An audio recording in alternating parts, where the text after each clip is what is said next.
Assalamualaikum warahmatullahi wabarakatuh. Saya Sarah Makfiratan Warohmah, mahasiswa tingkat akhir Universitas Indraprasta PGRI dengan NPM 2018 43500 Di sini saya ingin mensimulasikan aplikasi yang telah saya buat untuk memenuhi tugas akhir, yaitu aplikasi administrasi Human Resource pada PT Pionir Alfa Sejahtera. Aplikasi ini didukung oleh tiga program lainnya, yaitu Exam, JDK, dan NetBeans. Aplikasi ini memiliki tiga hak akses. Yang pertama, hak akses untuk akun karyawan. Yang kedua, hak akses akun staf HRD. Dan yang ketiga, hak akses untuk akun admin. Langsung saja kita coba login di akun karyawan. Pertama, kita input email lalu passwordnya.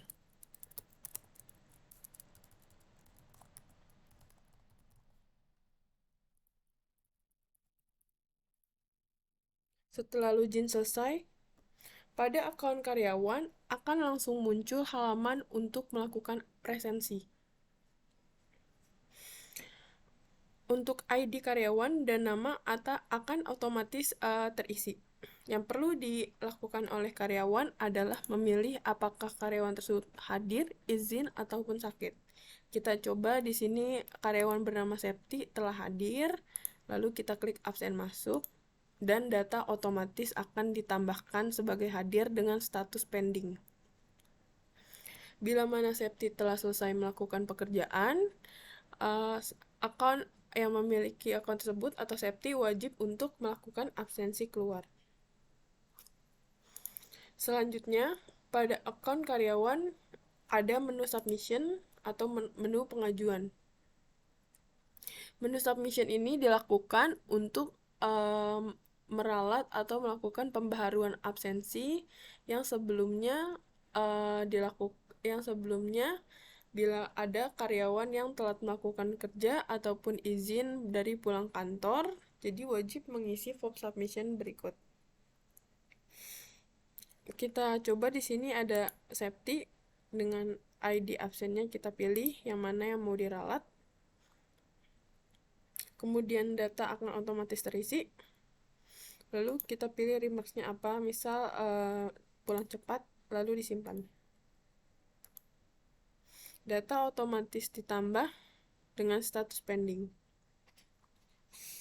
Selanjutnya ada form cuti. Bila karyawan ingin melakukan cuti, karyawan hanya tinggal mengisi tanggal mulai dan tanggal akhirnya serta jenis cuti.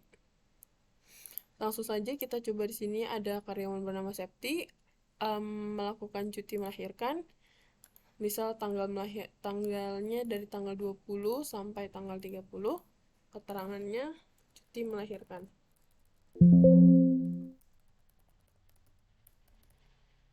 Lalu klik simpan.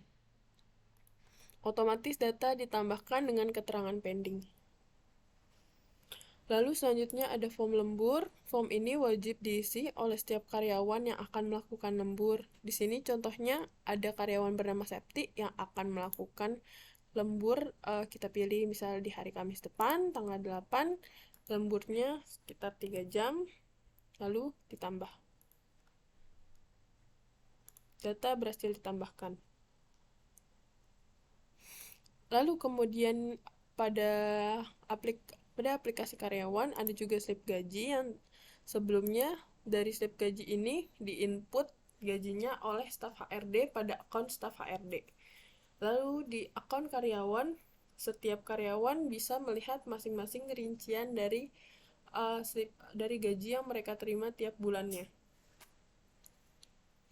Langsung saja kita coba klik untuk slip gajinya, lalu kita klik cetak data, yes.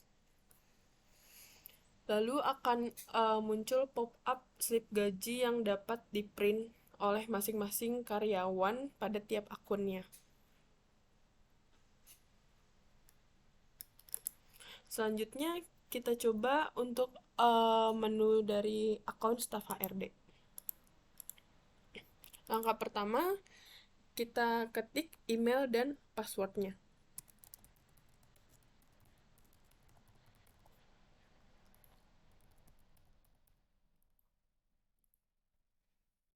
Setelah berhasil login, akan tampil dari menu data absensi.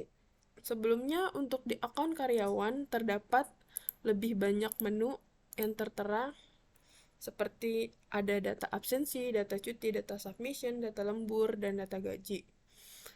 Form-form yang ada pada akun karyawan ini bertujuan untuk approval semua data yang sebelumnya diajukan oleh karyawan.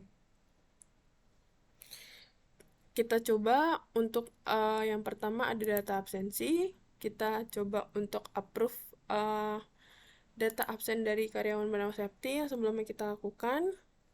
Untuk semua file kotak telah otomatis terisi. Absensinya kita klik hadir. Statusnya kita ubah menjadi approve dan kita klik ubah. Yes. Dan otomatis data akan ditambahkan menjadi status approve. Selanjutnya ada form approval cuti. Di sini staf HRD melakukan approval untuk karyawan yang ingin melakukan cuti. Contohnya di sini ada Septi, jenis cuti melahirkan, dan staf HRD akan melakukan approval dari statusnya. Dari pending menjadi approve. Kita klik ubah, lalu yes. Otomatis data akan terganti menjadi approve. Selanjutnya ada form approval submission. Sebelumnya ada karyawan yang bernama Septi melakukan pengajuan pembetulan absen dengan remarks pulang cepat. Lalu di sini staf HRD wajib mengganti status menjadi approve atau reject, lalu klik ubah. Pada file ini jika staf HRD ingin menghapus data juga bisa. Caranya klik salah satu, lalu kita hapus. Yes, data berhasil dihapus. Yang selanjutnya ada menu approval lembur. Kita coba sebelumnya tadi kita sudah input karyawan atas nama Septi akan melakukan lembur selama 3 jam dan setelah karyawan tersebut melakukan lembur, staf HRD wajib mengapprove statusnya menjadi approve. Kita klik ubah dan berhasil.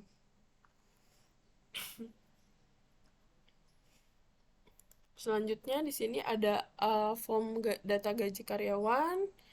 Pada form data gaji karyawan ini, staf HRD wajib untuk menginput gaji yang akan diterima oleh karyawan setiap bulannya. Contoh, di sini kita akan menginput gaji karyawan yang bernama Septi. Semisal Septi melakukan lembur di bulan Juni selama 2 jam, yang mana per jamnya dibayar Rp20.000, maka selama 2 jam Septi akan dibayar selama Rp40.000. Untuk bulannya kita ganti bulan Juni, lalu diklik simpan, dan otomatis gaji yang akan diterima Septi akan sesuai dengan nominal yang tertera pada layar.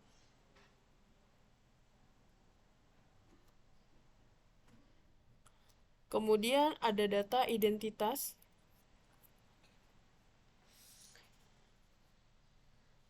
Data identitas ini berisikan data-data karyawan yang akan baru masuk ke perusahaan dan diisi oleh staf HRD.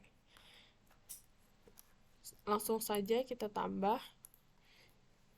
Kita coba isi nama karyawan di sini Sarah, email sarah@mail.com.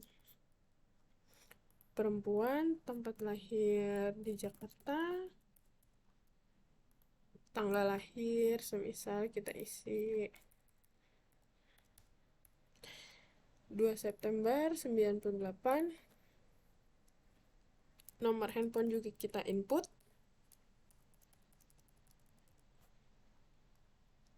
status pernikahan lajang, agama Islam, dan nomor KTP juga kita input.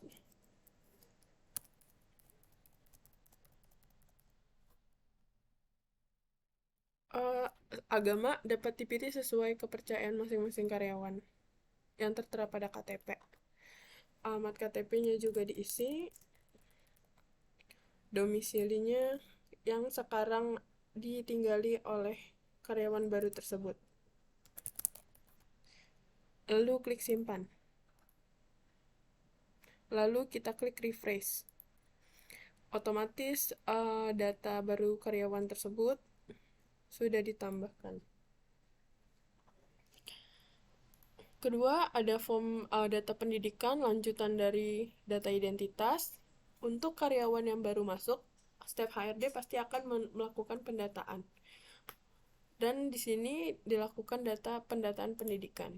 Kita coba untuk karyawan yang bernama Sarah yang sebelumnya kita input.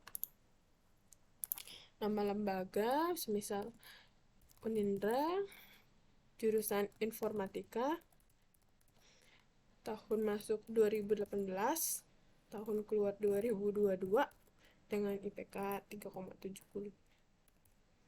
Lalu kita klik simpan.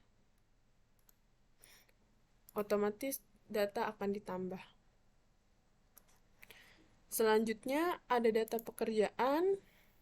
Untuk karyawan baru kita tambahkan juga data pekerjaannya. Di sini ada Sarah, perusahaan PT ABC, pilih jabatannya sebagai admin, status pekerjaan semisal kontrak, tanggal bergabungnya tanggal hari ini, dan kita tulis juga untuk tanggal berakhirnya.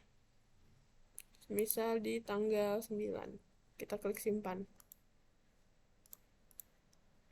Otomatis data karyawan baru yang bernama Sarah telah ditambahkan.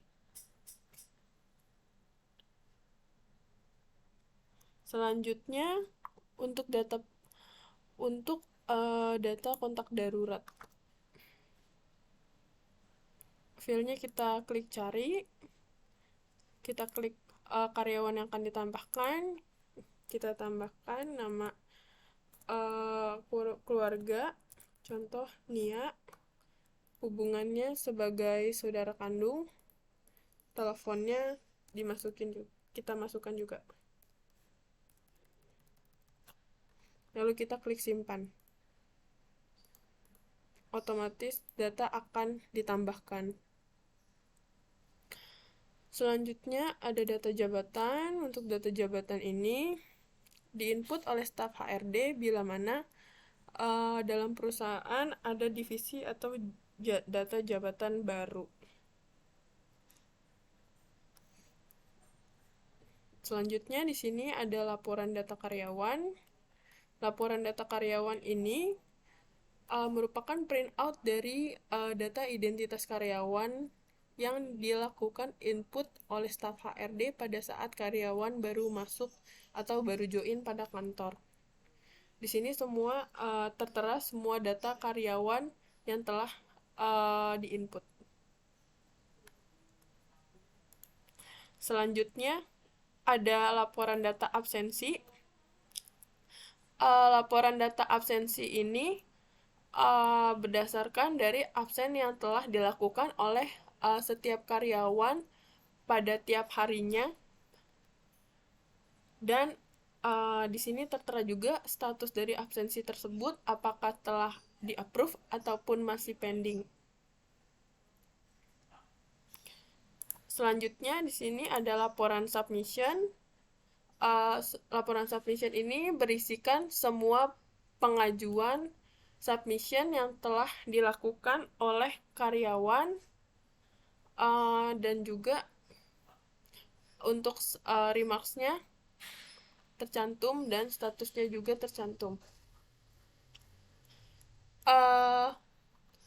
Lalu selanjutnya ada laporan dari lembur. Di sini ada printout dari data lembur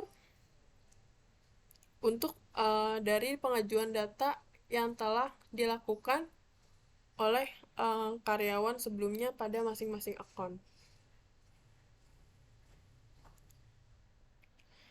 Selanjutnya ada laporan gaji pada akun HRD. Laporan gaji yang terdapat di sini adalah laporan gaji dari semua karyawan tanpa terkecuali. Printout ini dapat diserahkan oleh HRD kepada manajemen sebagai landasan untuk gaji yang akan dibayarkan kepada tiap karyawan setiap akhir bulan. Selanjutnya di sini ada penilaian karyawan. Penilaian karyawan ini bisa kita coba dan form penilaian karyawan ini hanya terdapat pada akun staf HRD. Mari selanjutnya kita pilih durasinya.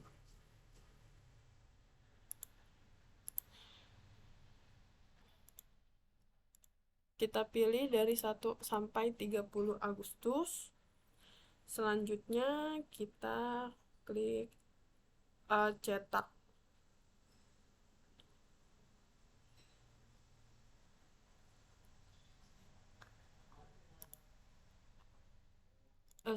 Kita lakukan pencaharian untuk nama karyawan tersebut. Kita contohnya Septi dan klik cetak. Lalu akan tertera di sini data dari penilaian karyawan atas nama Septi yang mendapatkan grade E karena Septi tidak pernah melakukan izin dan izin sakit. Grade akan otomatis berubah bila mana karyawan sering melakukan izin dan sakit.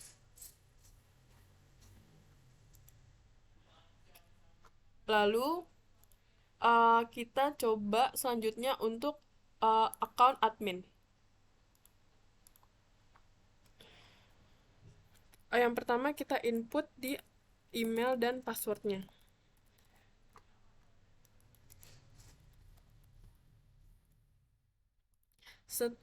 Pada akun admin, menu yang dimiliki akun admin dan akun HRD basicnya itu sama, tetapi yang menjadi perbedaan itu pada akun admin kita dapat menambahkan data pengguna dari user aplikasi administrasi ini. Semisal kita ingin menambahkan data pengguna baru, itu kita input, misal di sini namanya Yuda dengan email yuda@mail.com, atau kita input di sini bernama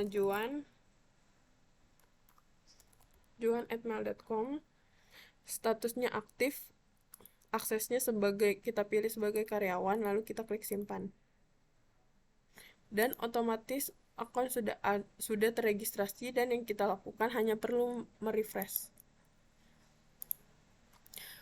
Untuk password aplikasi di sini sudah default, yaitu 123456, dan karyawan bisa mengubah masing-masing password.